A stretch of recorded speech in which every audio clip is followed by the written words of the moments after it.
ஓம் ஸ்ரீ தாரா நேயர்களுக்கு வணக்கம். இது ஜோதிட வகுப்பு 19வது பகுதி. இதுக்கு முன்னாடியே தாரை அப்படிங்கிற பார்த்துட்டு வந்தோங்க. தாரைனா நட்சத்திரங்கள், அதை பற்றி பார்த்துட்டு இருந்தோம். ஓகேங்களா?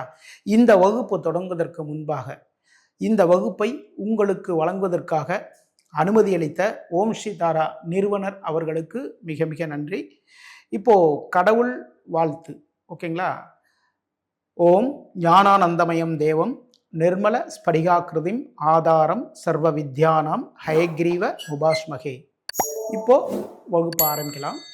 இப்போ தாரையை பற்றி நம்ம பார்த்துட்டோம். தாரை அப்படின்னா அதனுடைய விஷயங்கள் எல்லாமே இதுக்கு முன்னாடி வகுப்புல எல்லாமே சொல்லியிருக்கோம். இதுக்கு முன்னாடி வகுப்பு வரைக்கும் பார்த்தீங்கன்னா நம்முடைய ஜென்ம நட்சத்திரம் தான், அதுதான் பார்த்தீங்கன்னா தாரை 1. இரண்டாவது நட்சத்திரம் தான் பார்த்தீங்கன்னா ஃபர்ஸ்ட் நம்முடைய ஜென்ம நட்சத்திரம். ஓகேங்களா? அந்த ஜென்ம நட்சத்திரம் தான் பார்த்தீங்கன்னா அது தாரை 1, அது ஜென்ம நட்சத்திரமே சொல்லிடலாம். ஓகேங்களா? ஜென்ம தாரை. அதுக்கு அடுத்ததாக வரக்கூடியது பார்த்தீங்கன்னா இரண்டாவது வரக்கூடியது தான் பார்த்தீங்கன்னா நமக்கு சம்பத்து தாரைன்னு சொல்லி வந்துடுது இரண்டாவது. ஓகேங்களா? மூன்றாவது, நான்காவது அப்படிங்கிற விஷயத்தை எல்லாமே பார்த்துட்டோம். ஓகேங்களா? இப்போ ஐந்தாவது தாரைன்னா என்ன? நம்முடைய நட்சத்திரம் வச்சுக்கோங்களேன். நம்முடைய நட்சத்திரம் அஸ்வினின்னு வச்சுக்கோங்க. இல்லைங்க அஸ்வின்ல வேணாம், நம்ம கடகத்தில் இருக்கிற பூச நட்சத்திரம் வச்சுக்கலாம். சரி, ஓகே, வச்சுக்கலாம். பூசம், அதுக்கடுத்தது பார்த்தீங்கன்னா ஆயில்யம், மகம், பூரம், உத்திரம். அப்போது பூச நட்சத்திரத்திற்கு ஐந்தாவதாக வரக்கூடியது எது அப்படின்னா உத்திர நட்சத்திரம் வந்துடுது. அப்போது இந்த உத்திர நட்சத்திரம் பார்த்தீங்கன்னா பிருத்திக்கு தாரை அப்படி சொல்லுவாங்க. அப்போ ஐந்தாவது நம்முடைய நட்சத்திரத்திற்கு ஐந்தாவது நட்சத்திரம் என்ன?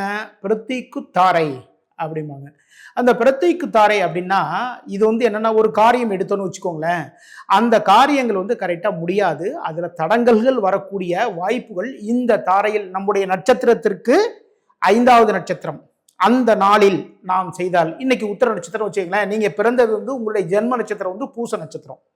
ஓகே, இன்னைக்கு பார்த்தீங்கன்னா நீங்கள் ஒரு தொழில் பண்ண ஆரம்பிக்கிறீங்க. அன்னைக்கு பார்த்தீங்கன்னா உத்திர நட்சத்திரமாக இருக்குது.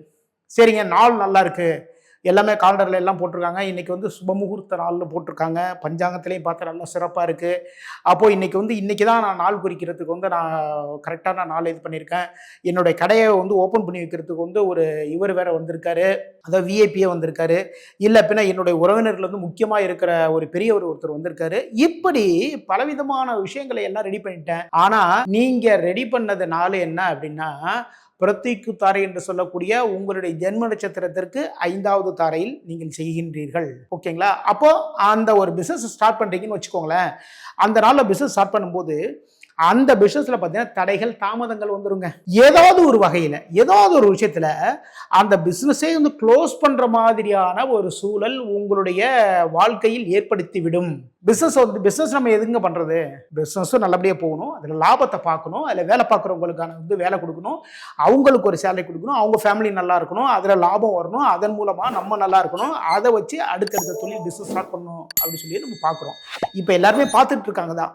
சரி, ஓகேங்க, பிஸ்னஸுக்கு ஸ்டார்ட் பண்ணுறதுக்கு முன்னாடி எப்படி இருந்தாலும் ஒரு ஜோதிடர்கிட்ட போய் கேட்டு எல்லா விஷயமும் எல்லாம் பார்த்துருவாங்க. ஓகே, அவங்கள விட்டுடலாம். இதை எதுக்குள்ளங்க யூஸ் பண்ணலாம் அப்படின்னா நம்முடைய வாழ்க்கையிலே நம்ம பர்சனலாக சில விஷயங்கள் எல்லாம் பண்ணுவோம் இல்லைங்களா? இது மாதிரியான நாட்களில் முக்கியமான நாட்களில் இந்த ஒரு தாரையை நீங்கள் கரெக்டாக பார்த்துக்கோங்க. உங்களுடைய ஜென்ம நட்சத்திரம் என்னங்கிறது பாருங்க. அதுலேருந்து ஐந்தாவது நட்சத்திர நாளில் முக்கியமான சில வேலைகள் செய்யக்கூடாது. அந்த நாளில் தாங்க போய் நான் ஒரு பைக்கே வாங்கினேன், அந்த நாளில் தாங்க போய் நான் ஒரு கார் வாங்கினேன். கார் பைக்கெலாம் வாங்குறதுக்கு பார்த்தீங்கன்னா ரொம்ப பேர் 4 நட்சத்திரம்லாம் அதாவது ஒரு 50% பீப்புள்ஸ் இப்போ பார்க்குறாங்க. மற்ற நபர்கள் அதெல்லாம் ஒன்றும் பார்க்க தேவையில்லைங்க, அவங்க ஓகே பண்ணிட்டாங்க, ஷோரூமில் டெலிவரி எடுத்துக்கோன்னு சொல்லிட்டாங்க, இன்றைக்கி தான் எனக்கு இங்கே ஃப்ரீயாக இருக்குது அப்படின்னு நீங்கள் எடுத்துகிட்டு வந்தீங்கன்னு வச்சுக்கோங்களேன், நீங்கள் வாங்கின வாகனத்தின் மூலமாக பலவிதமான தடங்கல்கள் ஏற்படும். அந்த வாகனத்தில் ஒரு பிஸ்னஸ் சம்மந்தமான விஷயம் பேச போகிறீங்க, இல்லை அப்படின்னா புதுசாக ஒரு வேலைக்கு நீங்கள் போக போகிறீங்க அப்படின்னா அங்கே போய் அப்பாயின்மெண்ட்டுக்கு அங்கே ஒரு இன்டர்வியூ போகிறீங்க. அப்படி போகிறீங்க அப்படின்னா அந்த இடத்தில் தடைகள் வரும். என்ன வரும் அப்படின்னா நீங்கள் ஆந்தியோ போயிட்டே இருப்ப பைக் இடத்துல மக்கர் பண்ணி ஒரு இடத்துல நிடும். இல்லை அப்படின்னா அதுக்கு முக்கியமான பேப்பர்ஸ் எடுத்துகிட்டு போகாமல் என்ன ஆகும்? சிக்னலில் மாட்டுவீங்க, போலீஸில் மாட்டுவீங்க, மாட்டி அந்த இடத்துல நின்று அங்கே இன்டர்வியூ ஃபுல்லாக எல்லாமே முடிஞ்சிடும். அதுக்கப்புறம் நீங்கள் அங்கே போய் சேருவீங்க. இப்படி ஒரு தடைகளை கொடுத்து விடும் நம்முடைய ஐந்தாவது தாரை. நம்முடைய நட்சத்திரத்திற்கு ஐந்தாவது நட்சத்திரம் தான் பார்த்தீங்கன்னா பிருத்திக்கு தாரை அப்படிம்பாங்க. சரிங்க, இதே நாளில் போய் வந்து ஒருத்தவங்களை ஸ்கூல்ல சேர்க்கிறோம், குழந்தைகளை சேர்க்கிறோன்னு என்ன ஆகும்? அந்த குழந்தைகள் படிப்பில் சரியாக முன்னேற்றம் இருக்காது, நல்லா படிக்க மாட்டாங்க. அவங்க எவ்வளவுதான் நீங்க டியூஷன் போடுங்க, எஃபெக்ட் என்ன வேணாலும் போடுங்க, நைட்டு 12 மணி வரைக்கும் வந்து படிச்சுட்டு உட்காந்துருப்பாங்க. காலையில எழுந்துச்சு வந்து 5 மணிக்கெல்லாம் எழுந்துச்சு உட்காந்து படிச்சான், கடைசியில பாத்தீங்கன்னா வந்து ஒரு சப்ஜெக்ட்ல போயிட்டுங்க. அப்போ அடுத்த வகுப்பிற்கு போவதற்கு அந்த தாரை வந்து தடையாக இருக்கக்கூடியதுதான் அது. ஓகேங்களா? அப்போ இது எல்லாமே பார்த்தீங்கன்னா தடையா வந்து நம்முடைய வாழ்க்கையில வந்து நிற்கும். இதுதாங்க முக்கியமான ஒரு சின்ன சின்ன விஷயம் தாங்க. அதாவது ஜோதிடத்துல மிக மிக அற்புதம். ஜோதிடம் வந்து மிக மிக அழகான ஒரு விஷயம். சரிங்களா? நம்ம அந்த விஷயத்தை வந்து கரெக்டா செலக்ட் பண்ணி கரெக்டா போனோம்னு வச்சுக்கோங்களேன். ஏங்க நமக்கு முன்னாடியே எல்லாருமே சொல்லி கொடுத்துருக்காங்க. ஓகேங்களா? அந்த விஷயத்தை வந்து நம்ம அழகா பார்த்துட்டு போயிடலாமே. ஓகே தானே? சரிதானே? நீங்க ஜோதிடம் அதாவது ஜாதகம் பார்க்கறதுனாலும் சரிதான், இல்லை பின்னா வந்து வாஸ்து விஷயமா பார்க்கறதுனாலும் சரிதான். ஓகேங்களா? நம்மளை வந்து நீங்கள் நம்ம காண்டாக்ட் பண்ணலாம். ஓகேங்களா? மிக அற்புதமாக வந்து உங்களுடைய ஜோதிடத்தில் ஒரு தொழில் வந்து ஸ்டார்ட் பண்ண போகிறேன், எந்த நாளில் பண்ணலாம், எது மாதிரி விஷயங்களை பண்ணலாம் அப்படின்னு பண்ணால் கூட, அப்படி நீங்கள் கேட்டால் கூட அதுக்கான விஷயமா வந்து தாராளமாக நீங்கள் காண்டாக்ட் பண்ணலாம். நம்பரில் அதாவது இந்த வீடியோவில் வர நம்பரில் வந்து காண்டாக்ட் பண்ணீங்க அப்படின்னா அதுக்கான முழு டீட்டெயில் எல்லாமே சொல்லுவாங்க. சரிங்களா? இதுதாங்க வந்து நம்முடைய பிருத்திக்கு தாரை. அப்போ பிருத்திக்கு தாரையில இருந்து ஒரு விஷயம் ஸ்டார்ட் பண்ணால் அதன் மூலமாக தடைகள், தாமதங்கள், தடைகள் வரும். ஒரு பயணமே நம்ம போகிறோம்னு வச்சுக்கோங்க, அது எதிர்பாராத பயணம் தான், ஒன்றும் பிரச்சனை கிடையாதுங்க. நீங்கள் நம்ம பார்த்தீங்கன்னா முக்கியமான ஒரு ஃபெஸ்டிவலுக்கு வந்து வெளியூருக்கு போவோம். போகிற டயத்தில் வந்து இது மாதிரி நாட்களில் வந்து நம்ம ஒரு டிக்கெட் போட்டோம்னு வச்சுக்கோங்களேன், அந்த நாளில் நீங்கள் ட்ராவல் பண்ணுறீங்க. அப்போ ட்ராவல் பண்ணும்போது ட்ராவல் பண்ணுறப்பெல்லாம் ஒன்றும் நடக்காது, கரெக்டாக ஊர்லாம் போய் சேர்ந்துருங்க. அதனால எந்த பிரச்சனையும் வராது. அதில் கூட பார்த்தீங்கன்னா ரொம்ப சிரமத்தோடு ரொம்ப ஒரு அந்த ட்ராவல் பார்த்தீங்கன்னா ஒரு என்ஜாய்மெண்ட்டே இருக்காது. ஓகேங்களா? அப்புறம் ஊருக்கு போனதுக்கப்புறம் சில விஷயம் நம்ம பிளான் பண்ணி வச்சிருப்போம் இல்லையா? இன்னைக்கு வந்து இந்த நண்பரை போய் பார்க்கணும், இவரை போய் பார்க்கணும், அவரை போய் பார்க்கணுன்ட்டு அதுக்கெல்லாம் வழிவிடாமல் எல்லாவற்றுக்கும் வந்து ஒரு தடையாக வந்து நிற்கும். ஏதாவது ஒரு வேலை, ஏதாவது ஒரு விஷயம், அதில் போய் வந்து நம்ம லாக் ஆகிடுவோம்.